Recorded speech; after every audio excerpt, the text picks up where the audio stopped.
Hola, espero que todos se encuentren bien. En este video introduciremos el estudio de ecuaciones diferenciales ordinarias lineales de primer orden. Primero veremos el caso más sencillo. Bien, supongamos que queremos resolver esta ecuación. Aquí el reto es encontrar una función tal que al derivarla nos dé b. En el caso más sencillo, podemos suponer que b es una constante. Para resolver este tipo de problemas es conveniente recordar el teorema fundamental del cálculo. El teorema fundamental del cálculo básicamente nos dice que al integrar la derivada de una función nos da la función. Y también si tenemos una función h que se puede expresar como la integral de otra función, al derivar h nos da g. Básicamente, lo que nos dice es que la derivada es la operación inversa de integrar, o al revés, que la integral es la operación inversa de derivar. Entonces, si tenemos esta ecuación, se fijan, una manera de dejar sola y es aplicar una operación de tal manera que eliminemos la derivada. Pero eso lo podemos hacer con la integral. Si suponemos que b es una constante, al integrar del lado izquierdo nos va a dar y al integrar del lado derecho, si b es constante, pues nos va a quedar bx más c. Si fijan, c es una constante arbitraria. Esta es una solución de la ecuación diferencial que tenemos. Se dice que es de primer orden porque solamente tenemos una derivada, y es lineal porque no tenemos potencias de y de la función que estamos buscando. Bien, entonces la solución de esta ecuación diferencial lineal de primer orden, que es sencilla, es bx más c. Se fijan, es una recta, solamente que aquí no tenemos determinada la constante c. Una manera de determinarla es evaluando en x igual a 0. Si evaluamos aquí en x igual a 0, se cancela este término y solamente nos queda c. Entonces se fijan, y evaluado en 0 es igual a c. Se dice que c es la constante, la condición inicial. Entonces la solución de la ecuación queda de esta forma. Existen muchos problemas en donde se aplican este tipo de ecuaciones. Por ejemplo, en física sabemos que la derivada de la posición x, es igual a la velocidad. ¿Qué pasa si la velocidad es constante? Es decir, aquí tendríamos que la derivada de x con respecto de t es constante. Pues para eliminar la derivada integramos, pero como b0 es constante, pues nos queda b0 por t más c. Ya vimos que para determinar a c tenemos que evaluar a x en 0.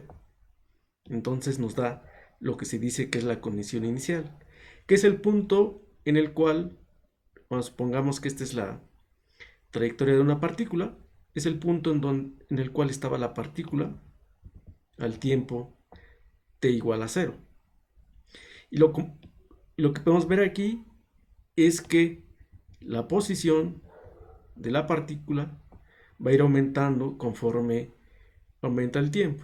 ¿Qué quiere decir? Que un cuerpo con velocidad constante, conforme pasa el tiempo, se va a ir alejando cada vez más de su posición inicial. Existen una gran variedad de aplicaciones. Otra de ellas es estudiar cómo es que cae un objeto. De acuerdo a las leyes de Newton, si un cuerpo tiene masa m y lo dejamos caer sobre la superficie de la Tierra, va a sentir esta fuerza. Y básicamente, para encontrar cómo es la trayectoria, o si queremos ver cómo es la velocidad de un objeto que cae, un objeto grande,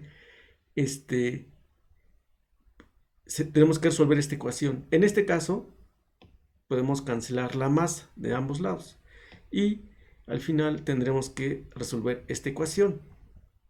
Eso es para conocer la velocidad. ¿Y cómo la ¿Cómo la resolvemos? Aplicando el teorema fundamental del cálculo, es decir, integrando. Si integramos, como g es una constante, nos va a quedar menos g por t más c. ¿Quién es c? C va a ser la velocidad inicial. Lo único que tenemos que hacer aquí es evaluar la velocidad en el tiempo igual a 0 y nos da v0 y es lo que vale c. Entonces, esta es la velocidad de un objeto que cae. Como podemos ver, el objeto va a ir aumentando la velocidad conforme vaya cayendo. Si tenemos una altura considerable, pues va a llegar al suelo con una velocidad muy alta. Esto es para la velocidad. Si queremos saber la posición, recordemos que la derivada de la posición es la velocidad. Entonces, ahora tendremos que resolver esta ecuación. ¿Cómo la resolvemos? De nuevo, podemos aplicar el teorema fundamental del cálculo. Es decir, podemos integrar para eliminar la derivada. Entonces, si integramos, como g es una constante, t es la variable y v0 es una constante, pues nos va a quedar menos g por t cuadrada entre 2 por v0. Y aquí vamos a poner una constante que sabemos que el evaluar en t igual a 0 nos va a dar la condición inicial, la posición inicial en este caso. Por lo tanto, esta sería la trayectoria que sigue una partícula que cae. Como se fijan, aquí anteriormente un objeto con velocidad constante seguía una recta de esta forma, pero ahora no va a seguir una recta. Esta expresión tiene forma de parábola. Como se fijan, este tipo de ecuaciones nos ayudan a entender muchas cosas. Bueno, en particular aquí cómo se mueven movimientos en cuerpos en una dimensión. En general, si tenemos una ecuación diferencial de esta forma, aquí tenemos la y, que es nuestra incógnita, y aquí tenemos b de x, que sería una función que nos da un problema. Entonces, para encontrar a y, lo que tenemos que hacer es integrar a b. En un próximo video veremos otras ecuaciones diferenciales lineales de primer orden, las cuales se pueden aplicar en diferentes áreas.